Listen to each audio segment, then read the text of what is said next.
morning. It's 7:15 and I'm currently finishing the last of the north and east facing stretches up to Achuleta Lake. Then it's another climb up to the ridge, and then it's just 2 or 3 miles to the North Creede cutoff, which is again a north facing downhill. So that's where I expect the last snow for today. And I think by lunch I'll probably be in dry terrain.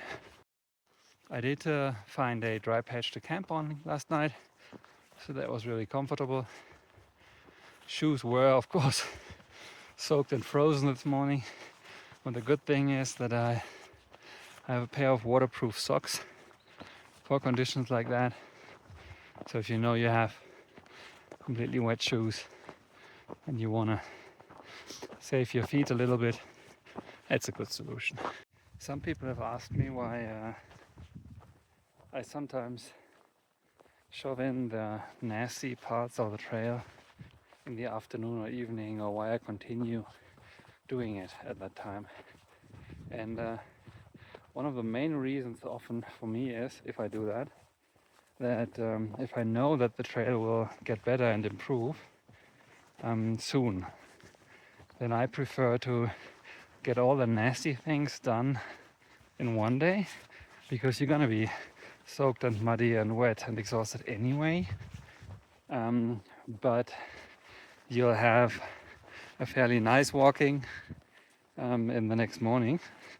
And if you stop midway, the next morning starts off with you being in nasty parts again.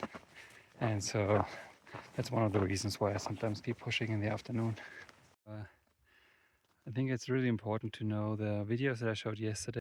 The trail doesn't always look the same. It's not always that bad.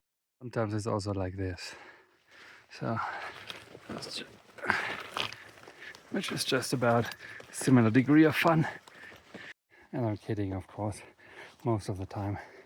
The trail looks like this. It's actually pretty good quality and mostly free. So I've climbed to 12,400 and I think I found the tree line.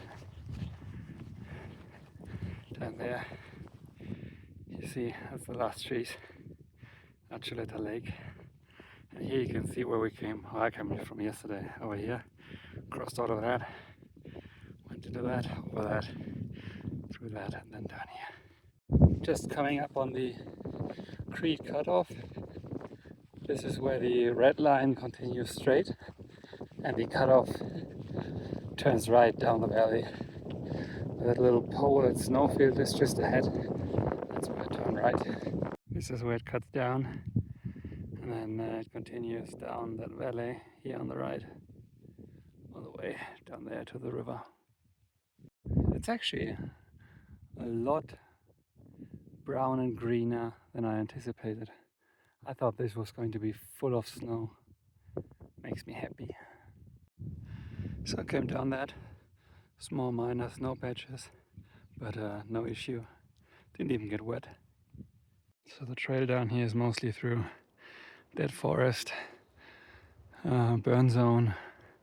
Also looks like the beetle that's eating all the pines came through here as well. Der Borkenkäfer. I've now arrived down at Goose Creek. Came down this valley which looks like a gigantic Mikado game. There's dead trees everywhere, part of them standing, the other part on the ground. But actually wasn't that bad. It was a little bit of climbing involved, of course, but the most convenient thing was that one of the dead logs was falling across the river, so I used that as a bridge. And now I am in the valley, and the trail will go next to the river all the way to Creede, essentially. Life and death, right there on the same spot. I don't really know what's going on, but I really don't have any energy today. I keep trying to eat, and I've tried electrolytes and brakes, and it's just, I don't know, I can't get my ass up, so it's slow going, chugging along, one step at a time. So I thought long and hard about that energy issue, and I think I might just be tired, because this is exhausting. But regardless, since I've left that burn zone behind me, this trail is actually magnificently beautiful. Meandering along a river, now we crossed over, going into a high aspen forest. It's truly beautiful. I enjoy it. I'm just with these steps leaving the Waminuchi wilderness area, which has essentially started right after Wolf Creek's Pass. And it's really amazing. These areas, these wilderness areas I find them amazing. You can be pretty sure that you're the only human being in everything that you can see. I haven't seen anybody, with the exception of one through hiker for a few seconds, since Wolf Creek's Pass. And I also don't think that I could have seen anybody, even if I wanted to. There's zero infrastructure, there's not a road, I didn't see a building, anything of that sort. It's really just the trail that you walk on. Motorized use is prohibited in these areas, so there's barely anybody who seems to be using them. But then again, that might also be the point.